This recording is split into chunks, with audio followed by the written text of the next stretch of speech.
Istnieje wiele metod, których można użyć, aby spróbować odczytać i przewidzieć przyszłość. Ostatnio do bardzo popularnych należy tak zwana tasseomancja, czyli sposób wróżenia polegający na interpretowaniu wzorów w fusach z kawy i liści herbaty. Chcecie się dowiedzieć, jak wróżyć używając tej popularnej metody? To zapraszam na dzisiejszy film.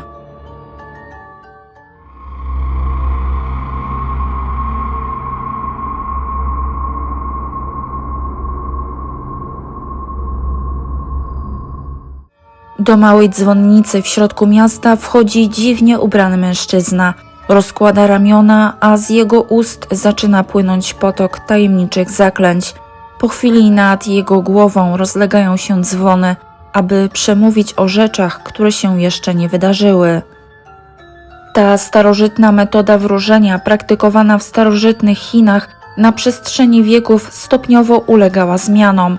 Niedługo potem wróżbiarze zaczęli bezpośrednio patrzeć w dzwon, szukając tajemnych znaków swojego losu, ale ta metoda nie trwała wiecznie. W VI wieku przed naszą erą zaczęto stosować podobny, jednak nieco uproszczony sposób. I tak duże dzwony zaczęły zastępować dużo mniejsze przedmioty, ale o podobnym kształcie, czyli filiżanki. Obecnie ta metoda wróżenia jest już popularna na całym świecie, jednak cały czas najbardziej popularna jest w Chinach i Japonii.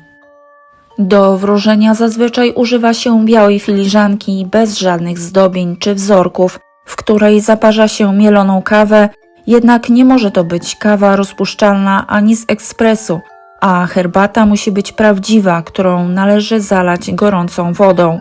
Ważne, aby nie dodawać mleka, śmietanki i cukru, ponieważ wróżba nie wyjdzie. Zanim przejdziemy do tej metody wróżenia, warto wspomnieć jeszcze o innych, niekonwencjonalnych metodach wróżenia, ponieważ istnieje ich naprawdę ogromna liczba, a niektóre z nich są naprawdę wyjątkowe. Jedną z najdziwniejszych jest na przykład elektriomancja, w której wróżka stara się szukać wzorów w pokarmie nasypanym kurom. Inną, równie dziwną metodą jest myomancja, w której chodzi o odczytanie przyszłości z ruchu i koloru myszy. Kolejną jest tyromancja, polegająca na przepowiadaniu przyszłości z dziur i pleśni na serze. W dafnomancji do odczytania przyszłości służy odgłos palonych gałązek laurowych. Bibliomancja natomiast polega na otworzeniu książki i czytaniu losowo wybranych słów. Koniecznie napiszcie, która z tych metod wydała Wam się najdziwniejsza i dlaczego.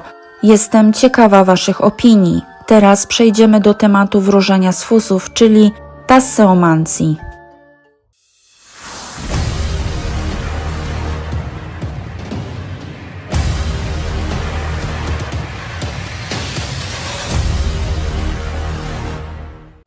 Tak więc osoba, która chce poznać przyszłość, w skupieniu pije napój i zostawia trochę kawy czy herbaty tak, aby jedynie przykrywała fusy.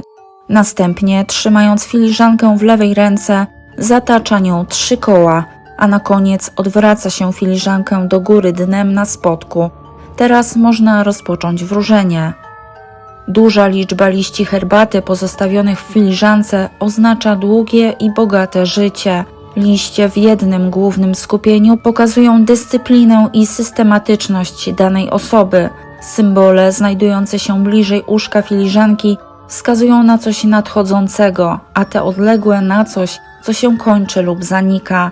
A co z samymi wzorami? Jest ich naprawdę sporo.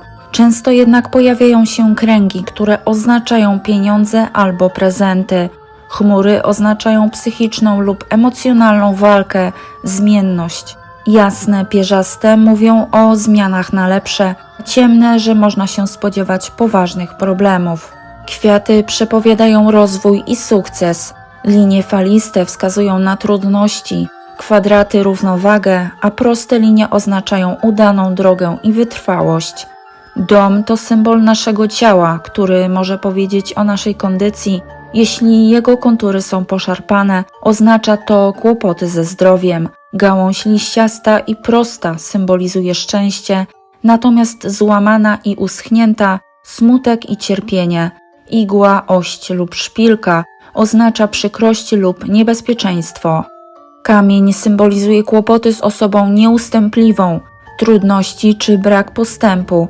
Mapa oznacza przewodnika, podróż i zmianę. Obręcz, koło lub obrączka oznacza wierność, ślub, domknięcie. Słońce to symbol szczęścia, zmiana na lepsze, wyjście z kłopotów. Serce, powodzenie w miłości. Postrzępione oznacza kłopoty, zdradę i rozstanie. Wąż oznacza podstęp, zło, poważne problemy, zdradę. Zabawka, radość, beztroskę, nowe znajomości, a zegar podjęcie życiowej decyzji.